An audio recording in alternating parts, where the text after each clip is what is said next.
kuni bir mahallani zodakoni, ya'ni kattasi ekan, shu xohlagan ishini qilar ekanda, xohlagan narsasini tortib olar ekan, xohlasa berib yuborar ekan. Mana shunaqa bir zo'ravon inson ekan. Bir kun bir qishloqdan o'tib ketayotsa, bir bog'bon anorini chopib turgan ekan. Qarasa, anor shunaqa bir solgan. Bog'bonga aytibdiki, "Suving bormi?" debdi. "Chanqab ketdim" desa, "Yo'q, suv yo'q." "Bu anori qanaqa sug'orasan?" desa, "Bizning yerlarimiz lalmi, osmondan tushgan suv bilan bo'ladi. Suv yo'q bizda." "Ha, bo'pti, bir anoringni sharbatidan ber, iching" desa, haligi bog'bon ham xolis inson ekan, darrov anori qisib sharbatidan beribdi. Ichsa, biram shirinmish, shunaqa shirin ekanki, unaqa anor suvini ichmabdi. Keyin shu zahoti endi zo'ravon-ku, debdiki, "Hozir tortib olaman bu bog'ini. Shunaqa zo'r bog'i bor ekan, anorlari o'sib yotibdi, shirin ekan, buni sotsam boy bo'laman" debdi-da, bog'bonga aytibdi. "Bog'bon, bunga to'ymadim, yana bitta anorni ezib ber" debdi. "Xo'p bo'ladi" debdi-da, yana bitta anorni ezib ber. Shundoq esa biram achchiqmish, biram nordonmish, bunaqa narsa yemagan ekan, ichmagan ekan. Bog'bondan so'rab, "Demak, qara, qayerdan olding bu anorni?" "Mana shu daraxtdan oldim." "Oldingisini-chi?" "Oldingisini ham shundan oldim." "Qanaqa qilib bu achchiq nordon bu?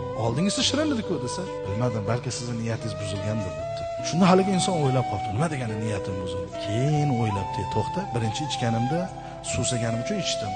Rozi bo'lib berdi. Lekin ikkinchi ichishimdan oldin uni tortib olaman deb niyat qildim. Keyin aytdiki, "Yana bir marta ezib ber, agar imkon bo'lsa sen." "Voh bu." Sizga ham bitta o'sha daraxtdan anor olib, ezib suvini chiqarsa, yana shirin bo'lib qoldi.